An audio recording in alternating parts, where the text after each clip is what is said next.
আসসালামু আলাইকুম গাইস, আশা করি সবাই ভালো আছেন। আজকের ক্লাসে আমরা ফ্রান্সিস বেকনের of marriage and single life সম্পর্কে বিস্তারিত আলোচনা করব।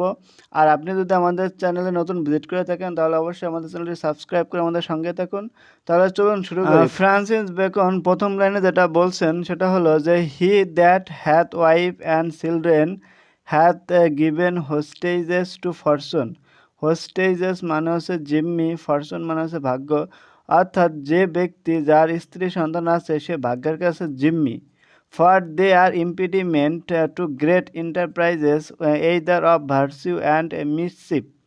অর্থাৎ ভালো কাজ হোক আর খারাপ কাজই হোক, এখানে ভার্চিউ মানে হচ্ছে পুণ্য আর মিসচিপ মানে হচ্ছে অপকর্ম বা খারাপ কাজ।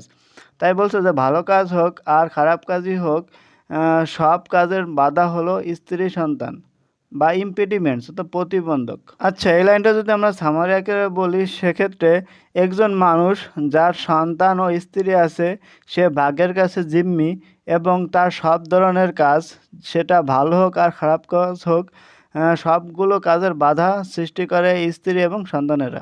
এরপরে দ্বিতীয় লাইনে ফ্রান্সিস বেকন যেটা বলছেন যে সার্টেনলি দ্য বেস্ট ওয়ার্ক অর্থাৎ সর্বোত্তম ভালো কাজগুলো অ্যান্ড অফ গ্রেটেস্ট মেরিট বা গ্রেট মাথার যে কাজগুলো for the public have proceeded from the unmarried or childless man. অর্থাৎ এই কাজগুলো আসছে অবিবাহিত বা চাইল্ডলেস মানুষের কাছ থেকে, which both in affection and means have married and endowed the public. অর্থাৎ এটা যদি আমরা সামারি আকারে বলি সেক্ষেত্রে সবচেয়ে বড় বড় মেধার যে কাজগুলো আসছে সেগুলো আসছে ওই সমস্ত ব্যক্তিদের কাছ থেকে যাদের স্ত্রী ও সন্তান নেই, তাদের কাছ থেকে এই সমস্ত কাজগুলো আসছে। এরপরে ফ্রান্সিস বেকন বলছেন যে yet it were great reason that those that have children should have greatest care of future times. বলছে যাদের স্ত্রী সন্তান আছে তারা ফিউচার নিয়ে খুব চিন্তিত থাকে এবং খুব যত্নশীল হয়। Unto which they know they must transmit their dearest pledges. কারণ তারা স্ত্রী ও সন্তানের প্রতি অঙ্গীকারাবদ্ধ থাকে। আচ্ছা, এই লাইনটা যদি আমরা সামারি আকারে বলি সেক্ষেত্রে যাদের স্ত্রী ও সন্তান আছে তারা ভবিষ্যৎ নিয়ে অনেক যত্নবান হয়, কারণ সে তাদের প্রতি অঙ্গীকারাবদ্ধ থাকে। এরপরে 4 নম্বর লাইনে ফ্রান্সিস বেকন যেটা বলছেন সেটা হলো সাম দেয়ার are who though they lead a single life yet their thoughts do it with themselves and account future time impertinences. Impertinences মানে হচ্ছে নির্লজ্জতা বা বেহাইপানা। আচ্ছা, এই লাইনটা যেটা বলছে সেটা হলো কিছু মানুষ আছে দেয়ার are who though they lead a single life. অর্থাৎ কিছু মানুষ আছে যারা স্ত্রী সন্তান ছাড়াই সারা জীবন সিঙ্গেল থাকতে চায় এবং পরিশেষে দেখা যায় যে তাদের ভবিষ্যৎ নিয়ে তেমন কোনো চিন্তা ভাবনা নাই এবং তাদের ভবিষ্যৎটা ইম্পার্টিনেন্সেস অর্থাৎ খুবই উচ্ছৃঙ্খল বা নির্লজ্জতার হয়ে থাকে। এরপরে ফ্রান্সিস বেকন যেটা বলছেন যে নেই there are some other that account wife and children but as bills of charges. একটা হাস্যকর কথা তিনি এখানে বলছেন, যেটা হচ্ছে যে কিছু মানুষ আছে যারা তাদের স্ত্রী ও সন্তানদেরকে বিদ্যুৎ বিলের সাথে তুলনা করে, যেখানে শুধু খরচই হবে, এবং তারা ভাবে যে তাদের স্ত্রী সন্তান থাকলে তাদের অতিরিক্ত খরচ হয়। এরপরে ফ্রান্সিস বেকন বলছেন যে nay more there are some foolish rich covetous man. কিছু মানুষ আছে যারা বোকার মতো বলে থাকে যে that take a pride in having no children because they may be thought so much the richer. যে তাদের স্ত্রী সন্তান নাই সেজন্য তারা গর্ব করে। প্রাইড মানে হচ্ছে গর্ব করা, বিকজ কারণ ধনী হতে হলে স্ত্রী সন্তান বাধাপ্রাপ্ত হয়ে থাকে। আচ্ছা, যদি এটা আমরা সামারি বলি সেক্ষেত্রে কিছু মানুষ যাদের স্ত্রী সন্তান নাই তারা এটা নিয়ে গর্ব করে এবং মনে করে ধনবান হওয়ার ক্ষেত্রে এরাই প্রতিবন্ধক।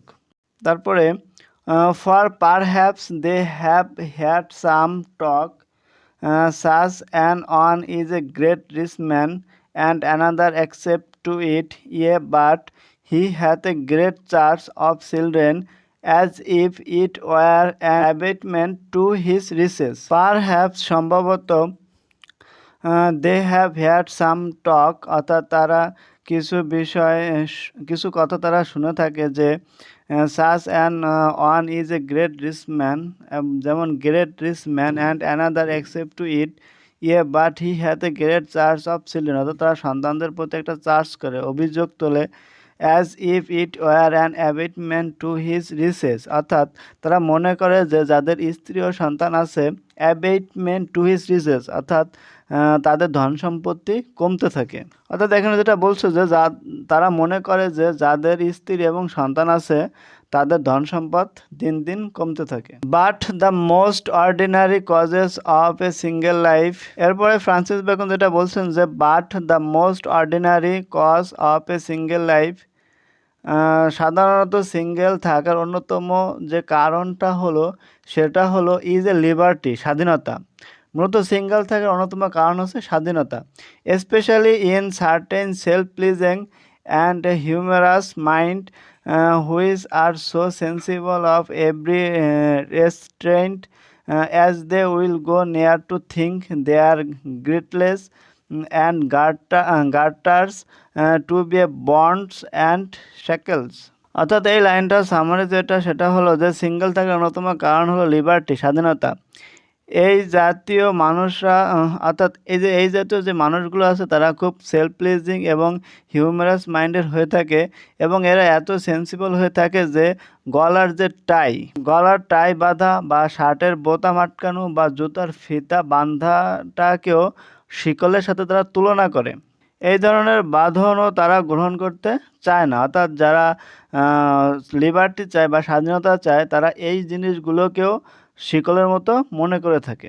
আনম্যারিড মেন আর বেস্ট ফ্রেন্ড, তারপরে একটা গুরুত্বপূর্ণ লাইন এখানে বলা হয়েছে যে অবিবাহিত মানুষগুলো ভালো বন্ধু হয়ে থাকে, বেস্ট মাস্টার্স ভালো শিক্ষক হয়ে থাকে, বেস্ট সার্ভেন্টস অর্থাৎ ভালো সার্ভেন্টস হয়ে থাকে, but not always best subject, কিন্তু তারা সবসময় বেস্ট সাবজেক্ট হয় তেমনটা নয়।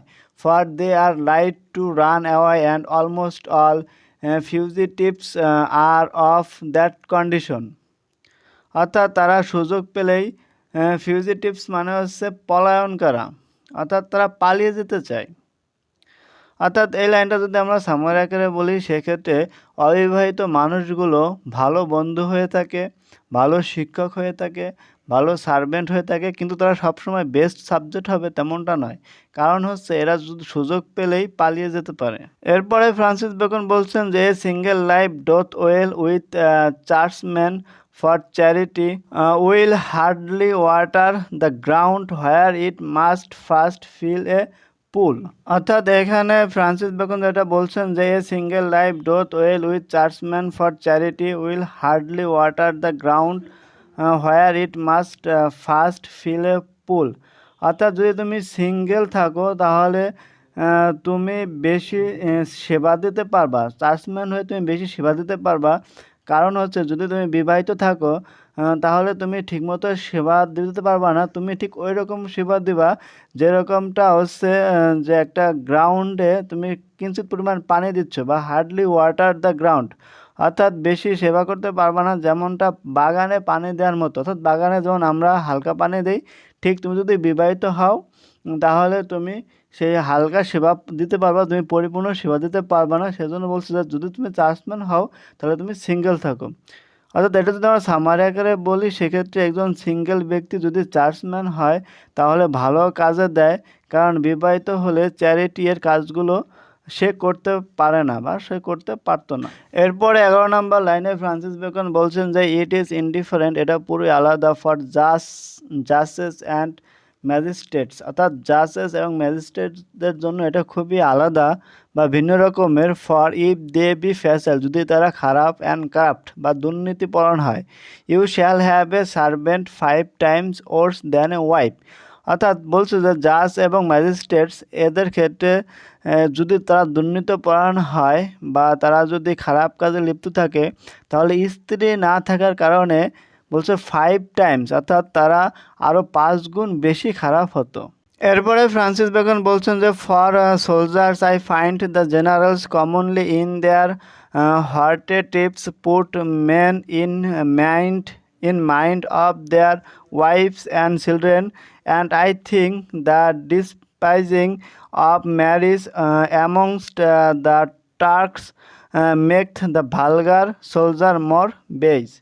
অর্থাৎ সৈনিকদের জন্য জেনারেলরা যেটা করছে সেটা হলো তারা তাদের স্ত্রী এবং সন্তানদের কথা মনে করিয়ে দেয়, mind of their wife's and children, অর্থাৎ তাদেরকে মনে করিয়ে দেয়, মনে করিয়ে দিছে যাতে তারা কাজে বেশি উদ্বিগ্ন থাকে। কিন্তু বিয়ে না করার কারণে তুর্কি সেনারা আরও বেশি খারাপ হয়েছিল। Certainly wife and children are a kind of discipline of humanity. নিশ্চিতভাবে বলা যায় যে ওয়াইফ এবং চিলড্রেন যাদের আছে তারা অনেক বেশি হিউম্যানিটি হয়ে থাকে। And single man though they may be many times more charitable because their means are less exhaust yet on other side they are more cruel and hard-hearted, good to make severe inquisitors because their tenderness is not so often called upon. বলছে যারা single man তারা অনেক দয়াশীল হয়। নিশ্চিতভাবে বলা যায় যে ওয়াইফ এবং চিলড্রেন যাদের আছে তারা অনেক হিউম্যানিটি হয়ে থাকে, কিন্তু যারা সিঙ্গেল ম্যান তারা অনেক দয়াশীল হয়, তবে তারা অনেক নিষ্ঠুর এবং হার্টেড হয়ে থাকে, কারণ তাদের দয়া মায়ের চর্চা না থাকার কারণে এমনটা হয়ে যায়। এরপরে ফ্রান্সিস বেকন বলছেন যে grave natures led by custom and therefore constant are commonly loving husbands as was said of Ulysses ভেটুলাম সুইম প্যারি টু লিড ইমমর্টালিটি। অর্থাৎ এই লাইনে যদি সামারি আকারে বলি সেক্ষেত্রে সাধারণত প্রেমিক হাজব্যান্ড যারা আছে তারা অনেক ধারাবাহিক হয়ে থাকে, আচার আচরণে এক প্রকার সামঞ্জস্য থাকে এবং নিষ্ঠুরতা হোক আর মহানুভবতা হোক এক প্রকার সামঞ্জস্য থাকে, কিন্তু অবিবাহিত এর মধ্যে এই বিষয়টা থাকে না। এখানে ইউলিসিস তার বৃদ্ধা স্ত্রীকে প্রার্থনা করেছিল যে ইমমর্টালিটি থেকে তার স্ত্রী বেশি গুরুত্বপূর্ণ। এরপরে 15 নম্বর লাইনে ফ্রান্সিস বেকন বলছেন যে chaste women are often proud and forward as presuming upon the merit of their chastity. অর্থাৎ চরিত্রবান মহিলারা তারা অনেক বেশি প্রাউড, অর্থাৎ তারা অনেক বেশি গর্ব করে, অ্যান্ড ফরওয়ার্ড হয়ে থাকে এবং মনে হয় যেন তারা ভালো চরিত্রের জন্য গর্ববোধ করছে এবং তাদের এই গর্বের বিষয়টা চরিত্রের উপরে নিহিত থাকে। এরপরে ফ্রান্সিস বেকন বলছেন যে it is one of the best bonds both of chastity and obedience in the wife if she think her husband wise which she will never do if she find him jealous. চরিত্রবান মেয়েদের ক্ষেত্রে তারা মনে করে থাকে তাদের হাজব্যান্ডরা বিজ্ঞ এবং জ্ঞানী, তখন তারা তাদের সচ্চরিত্র এবং সুন্দর অবিডিয়েন্সের মাধ্যমে তারা এক ধরনের বন্ধন গড়ে তোলে এবং এটা অনেক ভালো হয়ে থাকে। এরপরে ফ্রান্সিস বেকন অফ ম্যারিজ এবং সিঙ্গেল লাইফের সবথেকে গুরুত্বপূর্ণ একটা লাইন এক্সপ্লেনেশনের জন্য খুবই গুরুত্বপূর্ণ, সেটা হচ্ছে যে ওয়াইফস আর ইয়ং মেন্স মিস্ট্রেসেস, অর্থাৎ স্ত্রীরা তাদের ইয়ং বয়সে স্বামীদের জন্য শিক্ষিকা। কম্প্যানিয়ন্স ফর মিডল এজ, মধ্য বয়সে তারা হচ্ছে সঙ্গী। কম্প্যানিয়ন্স মানে হচ্ছে সঙ্গী, অ্যান্ড এবং ওল্ড ম্যানস নার্সেস, এবং বৃদ্ধ বয়সে মহিলারা অর্থাৎ ওয়াইফরা বা স্ত্রীরা হচ্ছে সেবিকা, অর্থাৎ তারা স্বামীদের সেবা যত্ন করে। So as a man may have a quarrel to marry when he will, এবং এই বিষয়গুলো নিয়ে আরও বেশি ঝগড়া বা তর্ক করা যেতে পারে যে কখন একজন মানুষ বিবাহ করবে, when he will. But yet he was reputed one of the wise man that made answer to the question when a man should marry. বলছে তারপর ওই ব্যক্তিকে জ্ঞানী ভাবা যেতে পারে যে সে যদি বলতে পারে যে কোন বয়সে বিয়ে করা যেতে পারে। A young man not yet an এল্ডার man not at all.